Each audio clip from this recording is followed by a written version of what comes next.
नमस्कार, आपके साथ मैं दीपेश परगले। आप देख रहे हैं न्यूज 18 मध्य प्रदेश छत्तीसगढ़। हम आपके लिए लेकर आए हैं खबरों का डोज एक नए अंदाज में। अगले 20 मिनट में आप देखेंगे देश प्रदेश की वो तमाम खबरें जिनका सीधा सरोकार है आपसे।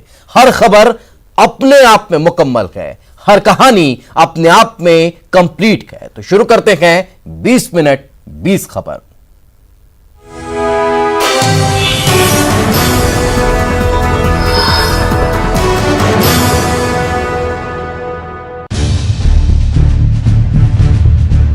कई पीढ़ियां आई, कई पीढ़ियां गई, सरकारें बदली, दावे वादे सब बदल गए, लेकिन नहीं बदला तो अंडे का सियासी फंडा, क्योंकि अंडे का फंडा है ही ऐसा जिसे आज तक सुलझाया ही नहीं जा सका है। अब इमरती देवी को ही देख लीजिए, पार्टी बदल गई, सरकार बदल गई, लेकिन अंडे से इनका प्यार नहीं बदला। तभी तो एक बार फिर आंगनबाड़ी के बहाने अंडे का सियासी शोर बुलंद कर रही हैं। कहती हैं कमजोर बच्चों को मजबूत बनाएंगे, जिसको भी जरूरत होगी अंडा खिलाएंगे।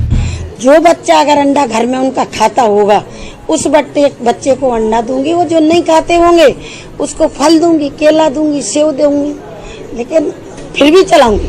मंत्री महोदया कहती हैं मन में है विश्वास, पूरा है विश्वास, जो सोचा है वो करूंगी, जरूर करूंगी, अंडा तो खिलाकर ही दम लूंगी। पार्टी भले ही बदल गई तो क्या हुआ, लेकिन पुराने जानने वाले यानी कभी अपने कहलाने वाले कांग्रेसी इसी मुद्दे पर इमरती देवी को घेर रहे हैं। कहते हैं कांग्रेस सरकार में मंत्री रहते जो कहा था सो कहा, लेकिन क्या बीजेपी से बच्चों को अंडा खिलाने की इजाजत मिल गई है? कांग्रेस का तर्क है कि जब इमरती देवी कांग्रेस सरकार में महिला बाल विकास मंत्री थी, उस दौरान उन्होंने अंडा बांटने की योजना शुरू करने का ऐलान किया था। तब बीजेपी वालों ने इमरती देवी को घेरा था, तो क्या बीजेपी ने अंडा को कबूल कर लिया है? सवाल वाजिब है, इसलिए जवाब का इंतजार कीजिए। सुशील कौशिक, न्यूज 18 ग्वालियर।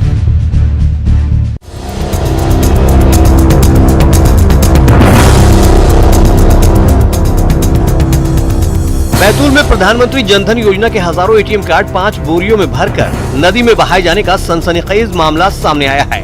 भीमपुर से सटी एक पहाड़ी नदी में एटीएम कार्ड से भरी बोरियां दिखने के बाद हड़कंप मच गया। स्थानीय लोगों ने बोरियों से भरे एटीएम कार्ड को बहते पानी से बाहर निकाला तो ये सभी कार्ड सेंट्रल बैंक के भीमपुर ब्रांच के निकले।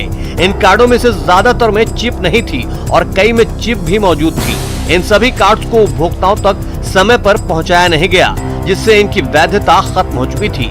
लेकिन नियमों के अनुसार बिना वैधता वाले एटीएम कार्ड्स को भी एक निश्चित प्रक्रिया के तहत डिस्पोज किया जाता है, लेकिन बैतूल में कार्ड्स को कचरे की तरह नदी में बहा दिया गया।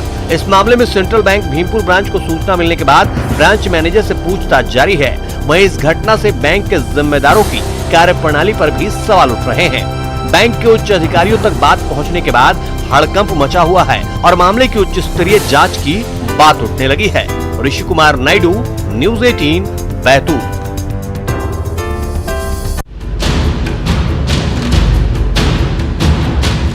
आय से अधिक संपत्ति मामले में आरोपी खनन अधिकारी प्रदीप खन्ना के ठिकानों पर हुई छापेमारी के बाद अब एक नया खुलासा हुआ है। प्रदीप खन्ना ने बेटी को हायर एजुकेशन के लिए हांगकांग भेजा था। शुरुआती जांच में पता चला है कि पढ़ाई का खर्च करीब 40 लाख रुपए आया था। वहीं भोपाल में बेटी की शादी भी चर्चा में रही थी। 150 से ज्यादा तरह के पकवान, महंगा डेकोरेशन अधिकारियों में चर्चा का विषय बना था। खनन कारोबार से जुड़े कई कारोबारी खन्ना के साथ मिल गए थे। बताया जाता है कि वो बिना कागज के ही हिस्सेदार हो गए थे। अवैध खनन कराने पर उसे बड़ी राशि मिलती थी। ये भी जानकारी मिली है कि इंदौर के बिल्डर कयूम खान से खन्ना की अच्छी खासी सांठगांठ थी। उसने ही नायता मुंडला में माउंटबर्ग कॉलोनी काटी थी। वहीं पर खन्ना ने 3 मंजिला आलीशान मकान बनाया। इसी कॉलोनी के पीछे अवैध खनन हुआ।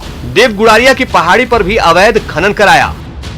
प्रदीप खन्ना कहीं भी रहे, लेकिन उसके इशारे पर अवैध खनन का काम होता रहता था। अरुण कुमार त्रिवेदी, न्यूज 18 इंदौर।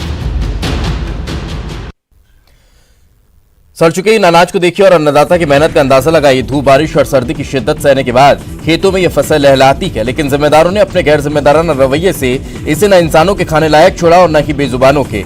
करीब 6 करोड़ की कीमत का यह अनाज गरीबों की थाली में जाना था, लेकिन अब नाली में जाएगा। बालाघाट में वैनगंगा नदी में आई बाढ़ के चलते गोगोई में मध्य प्रदेश वेयरहाउस एवं लॉजिस्टिक कॉर्पोरेशन के वेयरहाउस में 6 करोड़ रुपए से अधिक मूल्य का चना और गेहूं की पूरी तरह से फसल जो है वो भीग कर नष्ट हो चुकी है। बताया जा रहा है कि जिस गोदाम में सरकारी अनाज रखा हुआ था वो पूरे 2 दिन तक बाढ़ के पानी में डूबा रहा। ऐसे में चना और गेहूं अंकुरित हो गया है। वेयरहाउस के कार्यालय में रखे हुए कुछ दस्तावेज बाढ़ के पानी में बह चुके हैं, तो बचे कुछ दस्तावेजों को सुखाया जा रहा है। ऐसे में विभाग को रिकॉर्ड फिर से दुरुस्त करने की परेशानी होगी। फिलहाल बचे खुचे अनाज को धूप में सुखाने की कोशिश की जा रही है।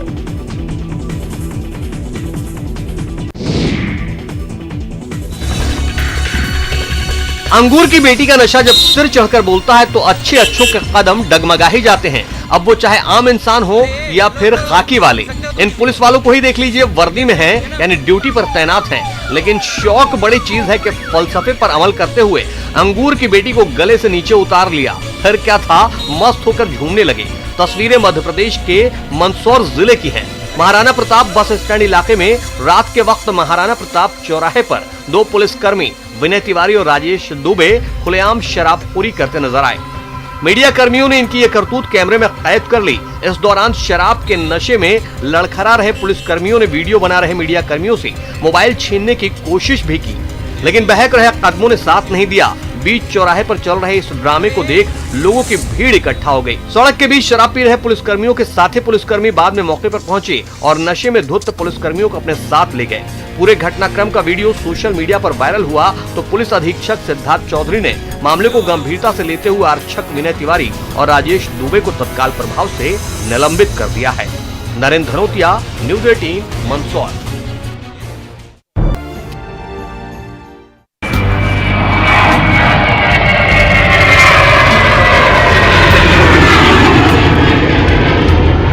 लॉकडाउन के बाद इंदौर से पहली बार 34 फ्लाइट का संचालन शुरू हुआ। इनमें 17 फ्लाइट जाने की और 17 फ्लाइट आने की हैं। इंडिगो एयरलाइंस ने लखनऊ, नागपुर, जयपुर और हैदराबाद के लिए, जबकि विस्तारा एयरलाइंस ने दिल्ली के लिए एक एक फ्लाइट शुरू की है। इंदौर से जयपुर, नागपुर, लखनऊ के लिए सीधी फ्लाइट शुरू हुई है। अभी तक इंदौर से इन शहरों के लिए सीधी फ्लाइट नहीं थी। इधर हैदराबाद के लिए भी इंडिगो ने ही दूसरी फ्लाइट शुरू की है। विस्तारा ने लॉकडाउन के बाद दिल्ली फ्लाइट दोबारा शुरू कर दी। दिल्ली के लिए इंदौर से अब सबसे ज्यादा 5 फ्लाइट हो गई हैं। अरुण कुमार त्रिवेदी, न्यूज़ 18, इंदौर।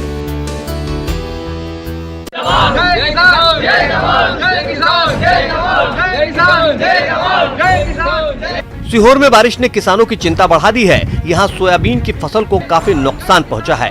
नारेबाजी करते ये लोग किसान हैं। सोयाबीन की फसल को लेकर ये लोग प्रदर्शन कर रहे हैं। भारी बारिश की वजह से सीहोर में सोयाबीन की फसल आधी से ज्यादा खराब हो गई है, लिहाजा ये लोग सरकार से मुआवजे की मांग कर रहे हैं। सर सोयाबीन पूरे नष्ट हो गए, पूरे बांझ हो गए। ग्राम लसूड़े राकड़ व बिसनखरा की पूरी फसल। तो हमारी मांग है कि सर्वे करी जाए, पटवारी को आदेश दिया जाए जल्दी जल्दी और इसका मुआवजा और बीमा की राशि दी जाए। किसानों का कहना है कि कर्ज लेकर उन लोगों ने सोयाबीन की फसल को बोया था। ऐसे में अगर सरकार से जल्द राहत नहीं मिलती है तो उनकी मुश्किलें बढ़ जाएंगी। प्रदीप, न्यूज़ 18, सीहोर।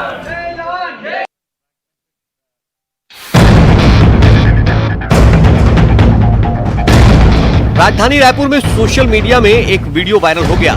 इसमें एक युवक को 2 लड़के लात, घूंसों और डंडों से पीटते दिख रहे हैं। मार खाने वाले युवक के बदमाशों ने कपड़े उतरवा दिए हैं और दौड़ा दौड़ा कर युवक को पीटा जा रहा है।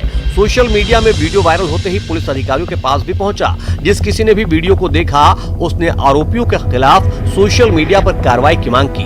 अब रायपुर पुलिस की साइबर शाखा इस पूरे घटनाक्रम की जाँच कर रही है।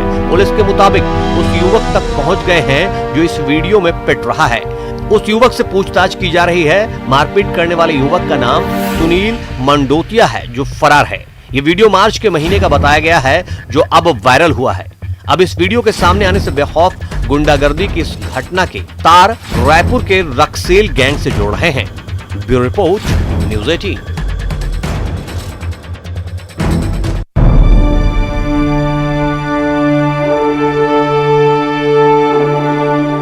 अस्पताल के बेड पर पड़ा ये शख्स पटवारी है जिसकी जान बाल बाल बची है। नक्सलियों ने पटवारी की डंडे से बेदम पिटाई की।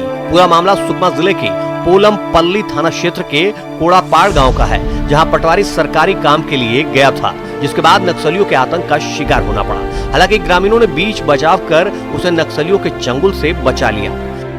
गिरदावरी करके वापस आए तो खाना खाने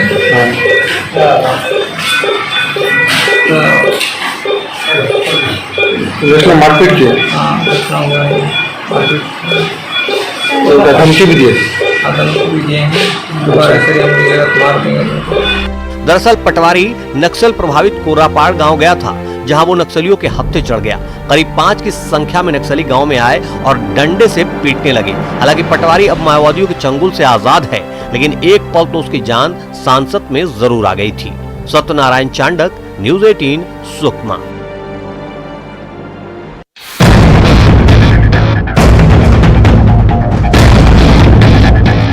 कवर्धा में पंडरिया से कुकदूर भेलकी तक बनने वाली सड़क परेशानी का सबब बन गई है। बारिश के बाद कीचड़ से ग्रामीणों का जीना मुहाल हो गया है। इस मार्ग से आना जाना किसी खतरे से रोज दो हाथ करने जैसा है। आए दिन कोई न कोई हादसा होता ही रहता है। दरअसल पंडरिया से मध्य प्रदेश को जोड़ने वाली बजाग मार्ग पर 37 किलोमीटर छत्तीसगढ़ बॉर्डर तक 124 करोड़ 49 लाख की लागत से सड़क का निर्माण कार्य चल रहा है, लेकिन मुख्य ठेकेदार ने काम को पेटी ठेकेदार को दिया है, जिसके चलते काम में लापरवाही बरती जा रही है। रास्ते में ग्राम बिरकोना गांव में करीब 1 किलोमीटर तक सड़क ज्यादा खराब है, जिस पर ग्रामीणों के द्वारा गिट्टी डालने की मांग की गई थी ताकि आना जाना मुमकिन हो सके, लेकिन ठेकेदार द्वारा कोई ध्यान नहीं दिया गया। अब कलेक्टर साहब कह रहे हैं संबंधित विभाग के अधिकारी को बोलकर सुधार कार्य कराया जाएगा, लेकिन बारिश बीतने वाला है, हालात कब बदलेंगे किसी को पता नहीं है। मनीष मिश्रा, न्यूज़ 18 कवर्धा। दमोह में ऑटो चालकों ने ज्यादा किराया क्या मांगा। शख्स ने साइकिल पर मोटरसाइकिल लादकर मंजिल की ओर अग्रसर हो चुका। इस शख्स ने 2500 रुपये में पुरानी मोटरसाइकिल खरीदी थी। इस मोटरसाइकिल को लेकर 7 किलोमीटर दूर तक जाना था। इसे ले जाने के लिए ऑटो ने किराया ज्यादा मांगा। ऐसे में बचने के लिए शख्स ने साइकिल पर ही मोटरसाइकिल लादी और निकल पड़ा अपनी मंजिल की तरफ।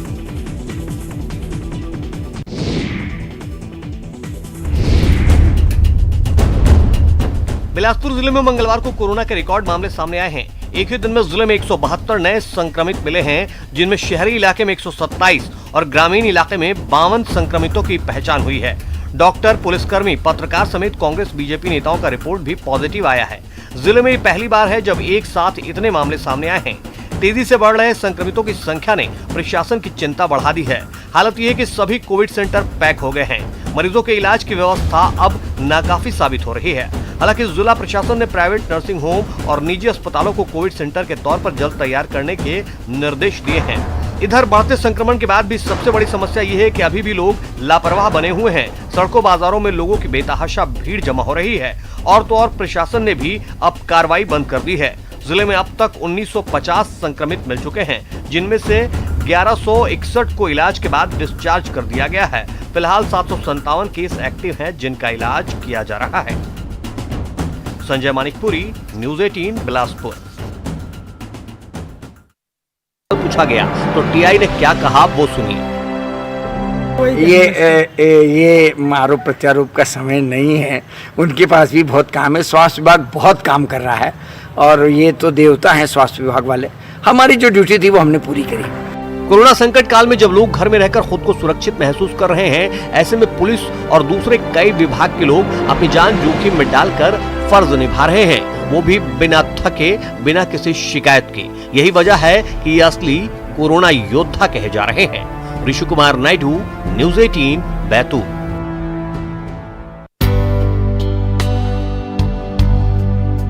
बचपन में स्कूल जाने के लिए हम आप सभी ने कभी न कभी कोई बहाना जरूर बनाया होगा। कभी जरूरी तो कभी मजबूरी में स्कूल से छुट्टी जरूर ली होगी, लेकिन अदिति ने तो स्कूल जाने के तमाम रिकॉर्ड तोड़ डाले हैं। एक दो नहीं, पूरे 15 सालों तक लगातार स्कूल जाने का एक अनोखा नया कीर्तिमान स्थापित कर दिया है। भोपाल की रहने वाली अदिति की उपलब्धि अब इंडिया बुक ऑफ रिकॉर्ड में भी दर्ज हो चुकी है। अदिति के घर वाले बताते हैं कि जब कभी बस मिस हो जाती थी, वो अपनी माँ या पिता के साथ स्कूल जाती थी, लेकिन स्कूल मिस नहीं किया। अब अदिति स्कूल से कॉलेज पहुंच चुकी हैं। कोरोना काल में ऑनलाइन क्लास चल रही है, लेकिन मजाल है कि अदिति की एक भी ऑनलाइन क्लास मिस हुई हो, क्योंकि अब अदिति एक नए मिशन में जुट गई हैं। अब वो 20 साल तक लगातार स्कूल जाने का रिकॉर्ड बनाने की ख्वाहिश रखती हैं। इंडिया बुक ऑफ रिकॉर्ड में नाम दर्ज होने के बाद अदिति ने अब Guinness book of world record और Limca book of world record के लिए भी आवेदन किया है। उम्मीद है वहाँ भी ये खिताब इनके नाम होगा। ये मम्मा की मेहनत और पापा की मेहनत दोनों की, और स्कूल का भी इन्वायरमेंट जिसने मुझे बहुत ज़्यादा प्रोवोक किया कि मैं डेली स्कूल जाऊं, और एक वो भी था इंथुजियाज्म ऐसा और इतना जुनून टाइप का कि स्कूल जाना ही है और studies are more important for me. Ranjana Dubey, news 18 Bhopal.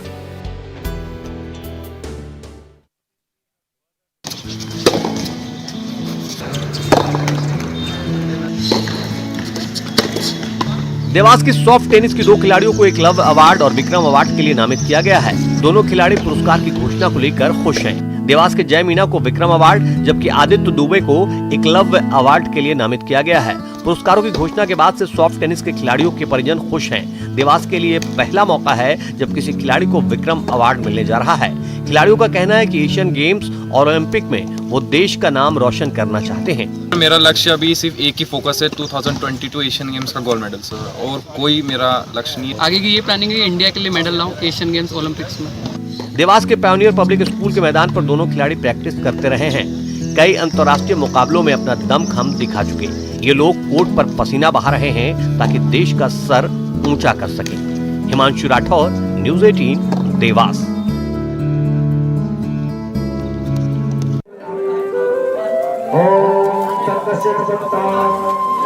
आज से देश भर में पितृपक्ष की शुरुआत हो गई है। होशंगाबाद में भी नर्मदा नदी के किनारे लोग स्नान कर अपने पूर्वजों के लिए तर्पण करते दिखे।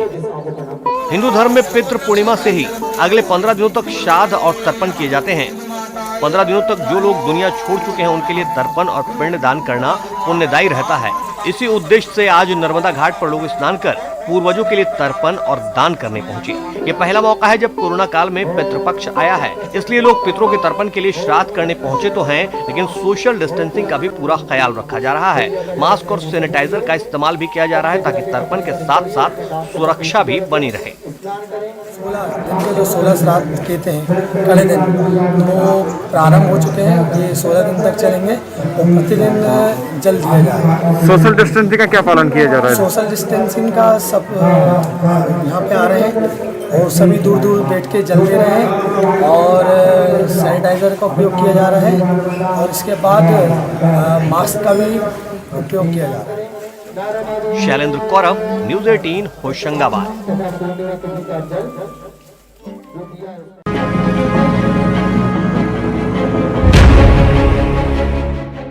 पितरों की शांति के लिए पिंडदान। गया में विश्व प्रसिद्ध पितृपक्ष शुरू हो गया है। हालांकि कोरोना की वजह से इस बार मोक्ष नगरी गया में सन्नाटा पसरा है। यहाँ विष्णुपद और फल्गु नदी के किनारे काफी कम लोग पिंडदान कर रहे हैं। दरअसल कोरोना की वजह से बिहार सरकार ने इस साल पितृपक्ष मेला को स्थगित कर दिया है और यहाँ के पंडा समाज को तीर्थ यात्रियों को आने से मना करने के लिए कहा गया है। पितृपक्ष मेला के स्थगित होने से पंडा समाज के साथ ही मेले से जुड़े व्यवसायियों के सामने आर्थिक तंगी की स्थिति उत्पन्न हो गई है।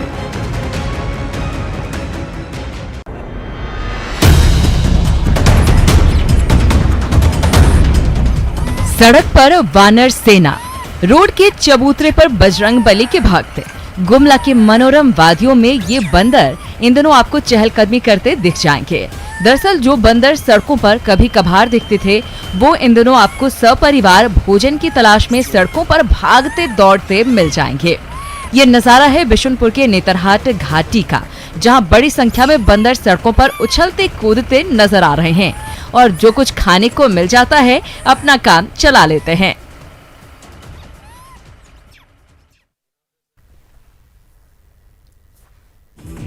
इंसान मुश्किलों को भी मौका बना देता है। देवभूमि द्वारका में रावल गांव में ऐसा ही कुछ देखने को मिला है। दरअसल पिछले दिनों देश के तमाम हिस्सों में मूसलाधार बारिश हो रही थी। खेत खलियान सब पानी में डूब चुके थे। ऐसे में गांव वालों ने खेतों में ही तैराकी प्रतियोगिता आयोजित कर डाली। देखिए कि किस तरह से खेतों में ही गांव के युवा एक दूसरे से तैराकी के मुकाबले में जुटे हुए हैं। और इससे भी ज्यादा कमाल की बात तो यह रही कि विजेता को लॉलीपॉप का इनाम भी दिया गया। दरअसल गांव वालों ने ये सब कुछ सरकार का ध्यान आकृष्ट करने के लिए किया था। पिछले 1.5 महीने में अगर देखा जाए तो खेतों में 4 से 6 फीट का पानी भरा हुआ है, जिससे किसान बेहद परेशान है। और इसी के साथ इस बुलेटिन में फिलहाल इतना की खबरें लगातार जारी हैं।